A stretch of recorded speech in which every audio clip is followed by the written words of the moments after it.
The Senate chamber erupted as Rick Scott's face turned crimson, his skeletal frame trembling with rage as he pointed at Jasmine Crockett.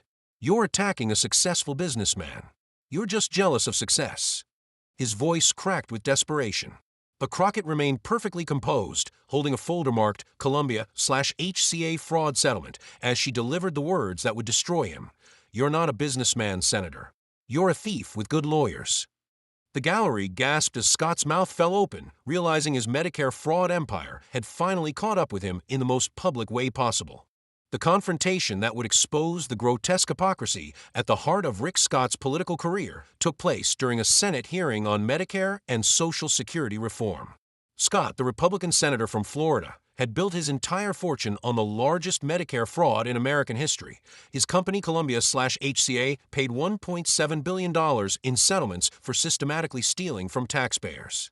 Despite pleading the Fifth Amendment 75 times to avoid self-incrimination, he used his ill-gotten wealth to purchase political power, spending over $150 million of fraud proceeds on his campaigns. Jasmine Crockett represented everything Scott feared, a former public defender who understood corporate crime, who had spent years fighting for those defrauded by men like him, and who possessed the prosecutorial skills to expose how a Medicare thief had positioned himself to destroy Medicare itself. The hearing had begun with Scott presenting his plan to sunset all federal programs every 5 years, requiring reauthorization votes that would effectively allow Republicans to kill Medicare and Social Security through procedural manipulation. His presentation dripped with the condescension of someone who believed his wealth legitimized his opinions, regardless of how that wealth was acquired. He spoke about fiscal responsibility and entitlement reform, while conveniently omitting that his entire fortune came from defrauding the very programs he now sought to eliminate. When Democratic senators raised concerns about seniors losing benefits, Scott dismissed them with the casual cruelty of someone who had never worried about medical bills because he had stolen enough to never need insurance again. The tension exploded when Scott turned his attention to Crockett, who had been taking notes throughout his presentation. "The representative from Texas wants to fear-monger about seniors, but she's too inexperienced to understand fiscal responsibility," he said, his voice dripping with disdain. "Some junior House members from failed districts should learn about economics before lecturing successful businessmen." Representative Crockett represents everything wrong with the Democrats' approach, all emotion, no understanding of how business actually works. He continued, suggesting that productive Americans shouldn't subsidize those who didn't plan properly, essentially arguing that poor seniors deserve to die if they couldn't afford health care. Crockett let him finish his assault, then slowly opened her folder. The way she moved, deliberate and controlled, commanded the room's attention. "Senator Scott, you mentioned being a successful businessman. Let's discuss that success." She began reading from Department of Justice documents detailing Columbia/HCA's systematic Medicare fraud under Scott's leadership. The company had submitted false diagnoses to increase reimbursements, billed for unnecessary procedures, and maintained 2 sets of books to hide their theft. She read from FBI reports showing Scott personally oversaw the fraud, attending meetings where executives discussed maximizing federal reimbursements through creative billing. The chamber grew increasingly quiet as Crockett presented victim impact statements from families whose loved ones had suffered in Scott's facilities while he enriched himself. She read the story of Eleanor Martinez, an 82-year-old woman who died from neglect in a Columbia/HCA hospital while the facility billed Medicare for premium care she never received. She presented the case of James Thompson, a veteran who was subjected to unnecessary surgeries because each procedure meant more federal money for Scott's company. Each story built upon the last, painting a picture of a man who had literally profited from the suffering and death of elderly Americans. Scott attempted to interrupt, claiming the cases were ancient history and that he was never personally charged, but Crockett continued methodically through her presentation. She showed how Scott had structured his company to maintain plausible deniability while encouraging systemic fraud.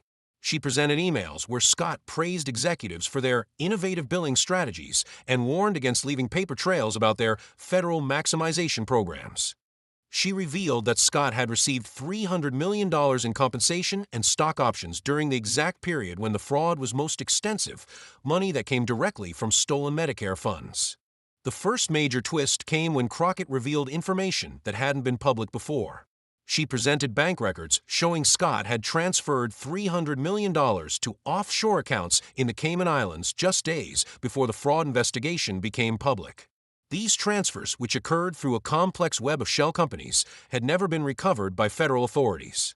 Senator Scott, while your company was paying the largest fraud settlement in history, you had already hidden hundreds of millions in offshore accounts.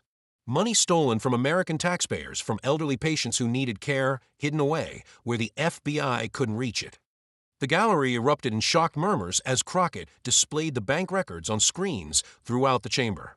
The transfers showed a clear pattern of asset concealment, moving money through Delaware corporations, then to Panama, and finally to accounts in the Cayman Islands. Each transfer occurred just before major developments in the federal investigation, suggesting Scott had inside information about the probe's progress. She presented evidence that Scott's current net worth of $500 million could be directly traced to these hidden funds, meaning his entire political career had been financed by Medicare fraud. Scott's composure crumbled as Crockett revealed more damaging evidence.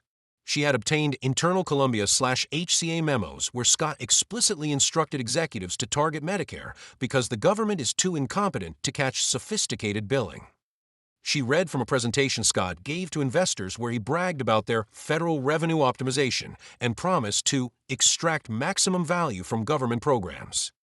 Most damning was a recording from a company party where Scott, clearly intoxicated, joked about robbing Medicare blind while the bureaucrats count bedpans. The devastating climax began when Crockett connected Scott's past to his present agenda. Senator Scott, you stole $1.7 billion from Medicare. Now you want to sunset it. You're not trying to reform these programs, you're trying to destroy the evidence of your crimes. Every senior who would lose coverage under your plan is a witness to what you did. Every Medicare beneficiary represents someone you stole from. She pulled out actuarial studies showing that Scott's sunset provision would result in 40 million seniors losing coverage within 5 years, predominantly in Florida, the state that had inexplicably elected him despite his criminal history. Scott exploded, standing and shouting that Crockett was conducting a witch hunt, that she was jealous of his success, that she didn't understand how business worked. His face had turned an alarming shade of red as he screamed, "I built hospitals. I created jobs. I've given millions to charity. You're attacking me because I'm successful." But his desperate defense only emphasized his guilt. Crockett waited for him to exhaust himself, then delivered her final, annihilating response. Senator Scott, you didn't build hospitals. You built a criminal enterprise that masqueraded as healthcare. You didn't create jobs. You created a system where employees were forced to commit fraud or be fired. Your charity giving? That's money you stole from taxpayers, laundered through tax-deductible donations to rehabilitate your image. She stood, commanding the room's complete attention. You plead the fifth 75 times because you knew answering truthfully meant prison. You used stolen Medicare funds to buy a governorship, then a Senate seat. And now, you sit in this chamber trying to destroy the very program you robbed because you know that as long as Medicare exists, you'll be remembered as its greatest thief. She paused, letting the silence build before delivering her final blow. You asked if I understand business, Senator. I understand your business perfectly. You found a way to monetize human suffering. You discovered that sick elderly people were ATM machines if you knew which buttons to push. You turned Medicare into your personal piggy bank, then used the proceeds to buy political power. You're not a businessman, Senator Scott. You're a thief with good lawyers. The only difference between you and common criminals is that you stole enough to buy immunity. Scott stood frozen for a moment, his mouth opening and closing without producing words. His staff rushed to his side, whispering urgently, but he seemed unable to hear them. Then, in a moment that would define his legacy, he knocked over his microphone, shouted something unintelligible about socialist attacks, and stormed out of the chamber. The image of him fleeing while Crockett calmly returned to her seat became the defining visual of his political downfall. The gallery erupted in a mixture of applause and shocked discussion as reporters rushed to file stories about the most devastating political confrontation in recent memory. Within minutes, #Scott the Medicare Thief was trending globally. News networks interrupted regular programming to air the confrontation. Financial journalists began investigating the Cayman Islands accounts Crockett had exposed. The Department of Justice announced they were reviewing the new evidence about hidden assets. Florida newspapers that had endorsed Scott published emergency editorials calling for his resignation. Even Republican colleagues distanced themselves, with several suggesting he should consider his options rather than face an ethics investigation. The immediate political fallout was catastrophic for Scott. His sunset proposal was withdrawn within hours, with Republican leadership claiming it had never been official policy. Major donors demanded their money back, realizing they had been contributing to campaigns financed by Medicare fraud. The Florida Democratic Party filed complaints with the Federal Election Commission about Scott using illegally obtained funds for political purposes. 3 former Columbia/HCA executives came forward, offering to testify about Scott's personal involvement in the fraud in exchange for immunity. The hidden Cayman Islands accounts triggered international money laundering investigations. By the next morning, protests had formed outside Scott's offices in Florida, with seniors carrying signs reading, "You stole our Medicare money," and "From fraud to Senate." The AARP called for his immediate resignation. Medical professionals who had worked at Columbia/HCA hospitals began sharing stories about the pressure to commit fraud under Scott's leadership. Victims' families filed civil suits seeking damages from Scott personally, arguing his offshore accounts proved he had profited from their loved ones' deaths.